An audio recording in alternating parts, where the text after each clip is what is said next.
so excited for you to join me on this journey of gratitude stories, where I gather stories of others who have had gratitude expressed face to face, how it's made a difference in their life. You can make a difference every single day expressing gratitude. Join me on this journey. Don't wait to express gratitude today.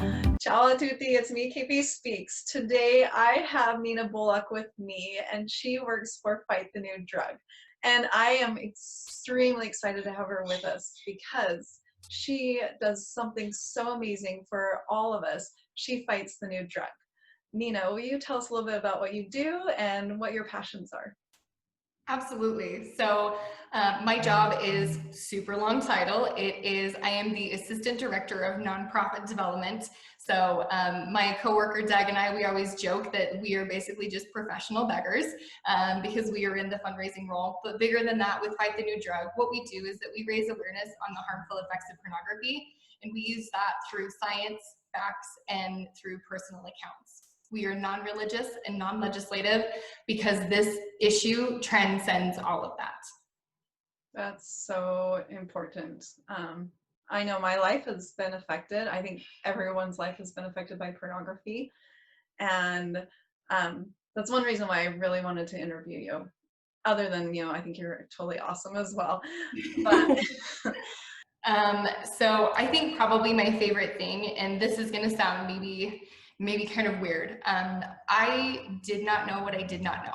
So when I came on with Fight the New Drug, and you'll hear me call it Fight a lot, we reference it that way, but when I came on with Fight, I did not know what I did not know. And I actually feel so grateful for all of the education that I have been able to have through our blog, through our podcast, because of different resources that we have, and just being able to be educated so that I can then turn around and I can properly share from a place of education to be able to spread that awareness for other people. And I know that sounds weird, that I would be thankful that I have to that I have this weird burden of, shouldering really some awful facts, and listening to some awful stories and things that no human being should ever have to go through. And so it seems like a weird thing, but I actually am so grateful for that education because I did not know what I did not know. And I'm so grateful that I do now know so that I can help educate others. so what would be something that you would want to educate others on so they could help fight?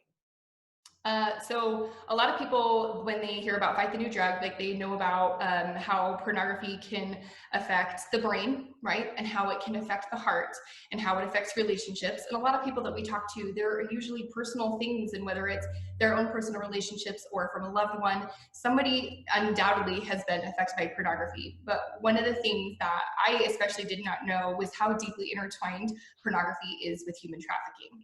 And for me, that was the biggest I did not know.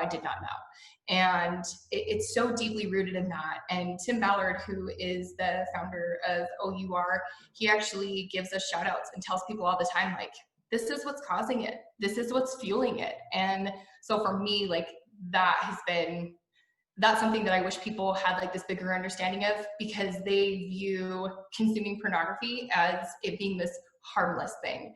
And I'm here to tell you, it is not harmless. It is not harmless to you as an individual. It is not harmless to our society, and it is not harmless on relationships, period. Amen, sister. I am so in agreement. I feel like when you are educated and you are aware, then that's when change can be made. Absolutely. That's what you're doing. You're helping that happen. Yeah.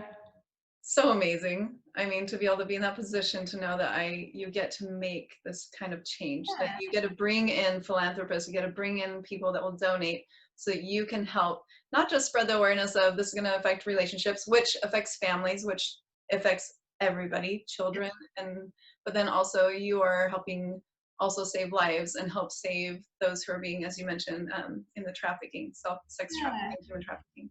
And I think that's the biggest thing is I want to redefine philanthropy. People think that philanthropy is just for the wealthy, that it's oh, I can't be a philanthropist. You can donate $10 and you're a philanthropist. You are. That's like the whole idea that it has to be these massive sounds.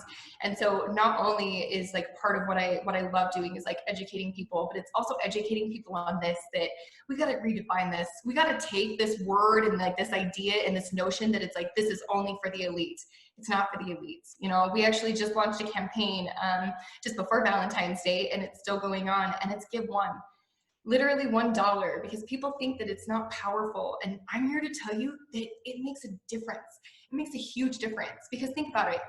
If every single person that says my $1 doesn't matter, how many times have we heard that? And it's like, but if you have 1 million people that think that their $1 doesn't matter, it does. That's all of a sudden $1 million. And that for a nonprofit, especially one like ours, which it is difficult sometimes to raise funds because people don't want to talk about it. People don't want to talk about this issue. People don't understand how deeply intertwined it is with all of these other factors. And the other part of it is that everybody thinks that, oh, well, I can't make a big difference. You can make a difference. Everybody can make a difference. And even those small donations, they make a big impact. In, you know, even bigger than that, it's like we have our fighter club, and you get a Porn Kills Love t-shirt. And, you know, it's like you basically say that I'm going to donate $10 each month. I mean, how many of us, it's like, all right, let's 2 Starbucks. That's 2, you know what I mean? Like there's so many ways to do it. We have another program, it's called Roundup. And are you one of those people that when you go to the gas tank that you have to like push your handle until it reaches like a whole dollar amount, right? Yeah. So Roundup in a nutshell. So when you buy your coffee, when you buy your lunch, when you buy all of these things, your donate, like it just rounds up to the nearest dollar. So it could be 5 cents, it could be 65 cents, it could be whatever it is. And then you have the ability to actually cap it and say, I only want to donate $10, but I'm going to donate $10 each month. And it's going to come from my little gas pump. It's going to come from these little tiny increments. And I want to redefine like how people think that they can donate and become philanthropists, because every single one of us can be. You don't have to be a millionaire. You don't have to make hundreds of thousands of dollars. You just have to make small donations. And bigger than that, it's then feeling confident enough to then talk about this conversation with other people and being able to be educated so that you can start, so that every individual can start raising awareness. Every single individual can be educated themselves. And even if you're only educating your own family, please, please, please educate your children. I think one of the things that people don't realize is that right now, the average age of very first time of viewing pornography is 8 years old. I don't know about you guys, but when I was 8 years old, I did not have to face that. I didn't have to face that. So it breaks my heart. It truly breaks my heart that I have children. And I know that a lot of people like in the business world, like they have kids, and it's something that's happening earlier and earlier. And unfortunately, it's no longer it's not something that is not readily available. And even more than that, it's not a centerfold in a Playboy anymore. The types of things that they're stumbling across, it's not that. I can tell you it's not that. And for any child, for their very first interaction of seeing or hearing about sex, that's what they see, that's heartbreaking. That's heartbreaking, because it takes away the beauty of what it is. It takes away the connection and the love and how bigger of a thing. Like, it's not just this one little thing. It's not just sex, right? It's so much bigger than that. And when kids see that and they're using it, like there's tons of studies out there that show that kids are now using it as a form of sex education. And back in 2018, they actually, they took the top downloaded videos on Pornhub, and they took all of those and they put them into scenes. And so they broke down all of these 10 videos into 305 scenes. Of those 305 scenes that they analyzed, over 88% of them had violence towards women. And 95% of the time, women responded with no emotion or with pleasure. And this is the type of thing that our kids are stumbling upon. And that is a big issue. And not just our kids, but as society viewing that. There's no way that you are ever going to, that you can separate the two and say, oh, well, I can watch this harmless bit of pornography. Again, not harmless. I can watch this harmless bit of pornography, and then I can turn around and treat every single woman that I meet with respect.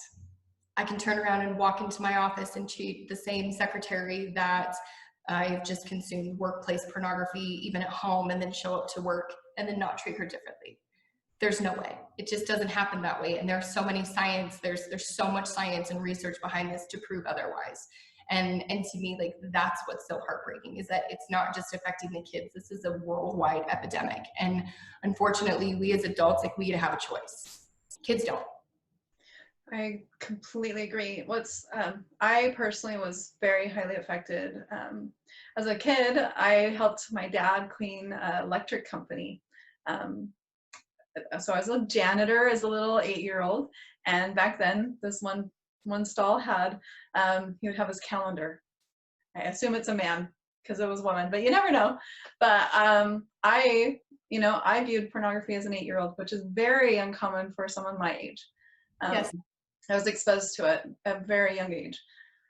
And then in my own family, iPod, and I didn't put the right blocks on it. And an innocent search for Bowser married Peach to cartoon porn, which led to pornography viewing without my knowledge. I talked to Diana Anderson, who, you know her, of course. But, yeah, she's over the Unique Foundation, helping bring in funds for them as well. And she mentioned to me, which I already was aware of, but the children that are viewing the pornography are also acting out what they see, because that's just what they do. That's what kids do. They see something, then they act it out. So this is more than just, like, as you mentioned, a pleasurable viewing of something like a activity, a recreational activity. It changes the brain, it changes emotions, it changes connectivity. And when I decided to help men live victoriously, I literally felt in June it was time to help men live victoriously. Women do consume porn as well, but the majority are men. And I found that as I was reaching out and saying men need help, one of the things that they turn to when they are in need of connection is not people, but they turn to self-destructive behaviors, which then leads them to less connectivity and more shame and more destruction. And so, when you are in the depths of learning all these things, what have you done for your own self-care? Because I mean, it's got to be pretty dark going from real soccer, woo, cheering and helping the team members, to like, I'm suddenly in this fight, like this fight for life, fight for people. Yeah. So every single morning, and I'm not perfect, I do miss occasionally. I start my morning off with a morning meditation, because I wholeheartedly I am an advocate for meditating. Every single person on this planet needs to meditate. And for all of you people out there who say, I can't do it, you can't do anything the first time you start it. You don't pick up a basketball and then all of a sudden you're amazing at basketball. You don't sit down at the piano and can play these amazing things. It takes practice. It takes practice, but it's a beautiful practice because it quiets your mind. And I love that. And I love the way, one of my favorite morning meditations is, it's called Affirmations for the Soul. And it just goes through and it's all of these daily affirmations. And the thing with affirmations is, just like our kids, just like any person, you can't just hear something once and then have it take effect. It's something that you have to do over and over and over and over again, and it continues to happen. So meditation is key for me. That's huge for me. The other part is exercise. That is a huge, like, for me personally, that's very big in my life. It's been big in my life for a really long time. And I've always been pretty active. And so for me, I love yoga. I love yoga. And then I'm also a road cyclist and a mountain biker. And I make time for that because it's important to me. It's important to have that self-care. And you're right, this is heavy. The other part of it too is that we live kind of far away. Like I commute almost an hour one way every single day. So I rely very heavily on Audible. And for all of those, like when you throw this up on LinkedIn and everything, send me your book recommendations. This year I set a goal to read 60 books. So I read over a book a week. And people are like, how can you do that? And it's like, I commute 2 hours a day. I listen to it in the morning. When I get up in the morning while I'm getting ready, I listen to my books.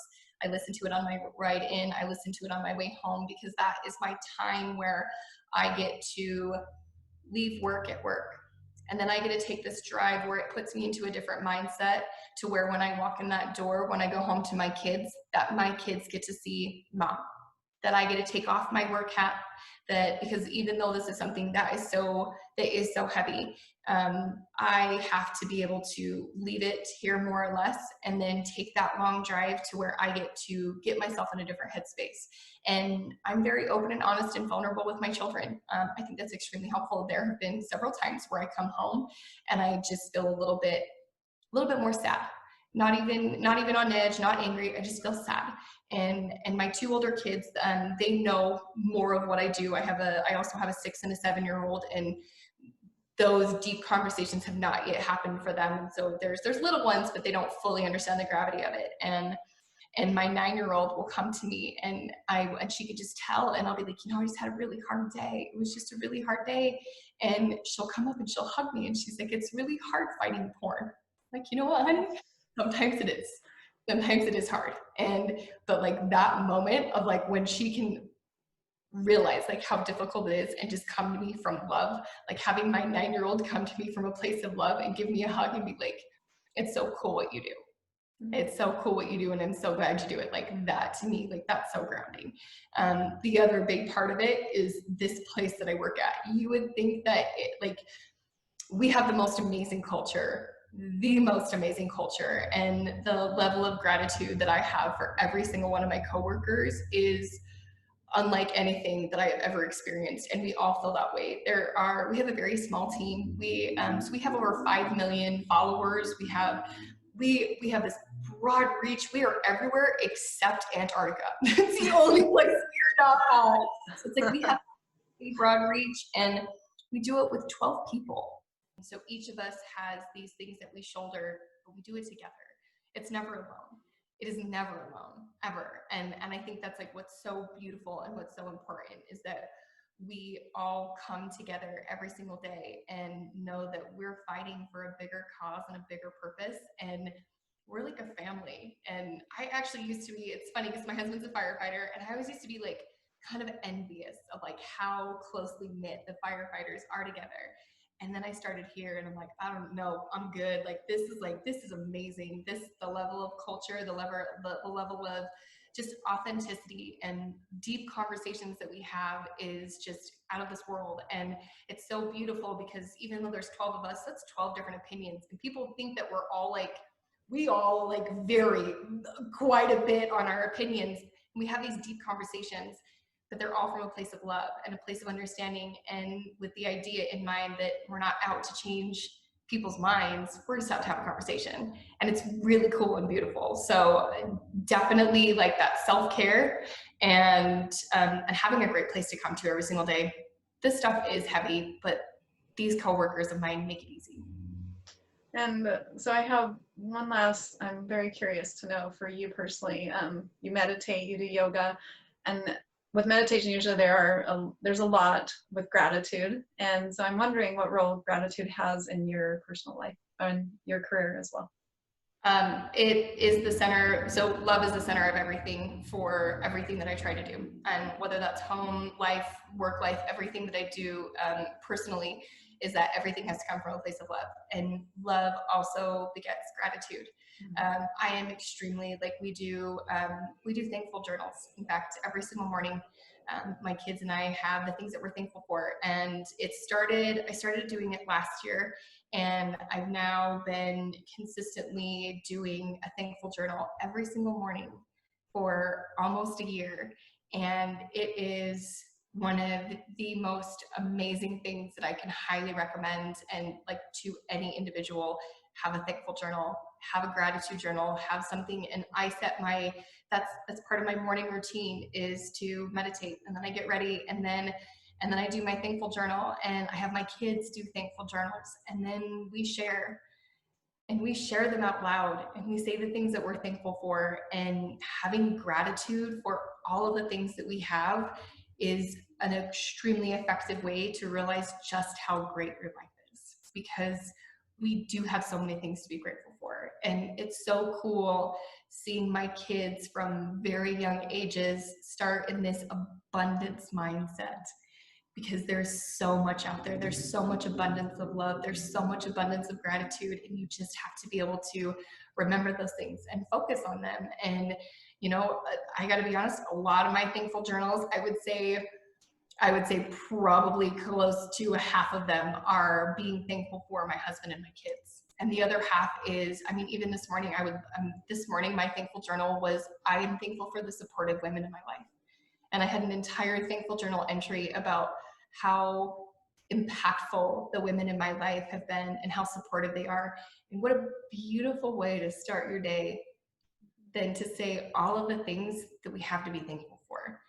It changed my life, to be perfectly honest, to put it bluntly, like having that sense of gratitude on a daily basis and remembering the things, and not just remembering, but really realizing all of the things and writing them down. And there were days when I first started that the only thing I wrote down was, I'm thankful for coffee. Yeah. Those are definitely. It's actually a practice. Like it begets itself. Like the more you are grateful, the more it comes. It's an abundant, it is an abundant source. But just like brushing your teeth, if you don't brush very often, you're going to have some buildup. So to take that, you have to go visit the dentist, you can have a big boost of gratitude. But if you do that daily practice, it starts becoming a mindset, and it can actually change your mind, change your brain. Yes. I go back to those days if I need a boost. And in fact, I go back to these gratitude stories. I go back to podcast interviews. I go back to just anything that will bring back light when you're in that darkness. Yeah. Nina, you are a bright light. Like ever since I met you, I love your energy. You really shine, and you are definitely an asset for Fight the New Drug. And I thank you from the bottom of my personal heart, but also the hearts of my children, and the hearts of every single person that's affected by pornography. Thank you for doing what you do. I want to work for you guys. I don't know what I want to do with you guys, for you guys, but just listening to you, I'm like, I got to get on board.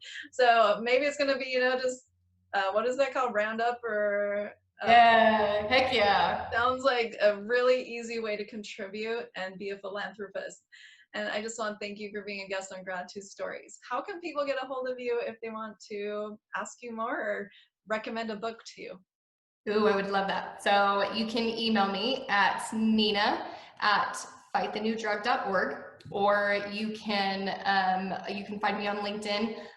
I love LinkedIn. I love connecting with people. It's like my superpower is to be a professional connector, because this goes back to the gratitude. I have an attitude and a mindset of abundance, and I get to go out into this amazing world and meet the coolest people in the business community, and I love listening to them so that I can then turn around and be like, oh, you need somebody for that? I know somebody. So follow me on LinkedIn.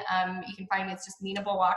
And either one of those ways, send me a message, send me an email. I love book recommendations. I can even give you tips on apps of where I started with meditation, because I feel like sometimes that's the biggest thing. It's there's so much out there. There's so much out there that it almost becomes it's daunting to tackle something when you're just there's so much information. And so even if it's, whatever it is, hit me up, send me an email, follow me on LinkedIn, and stay in touch. Thank you so much. And I cannot wait to share this with everyone. Have a fabulous day. And thank you for being on Gratitude Stories.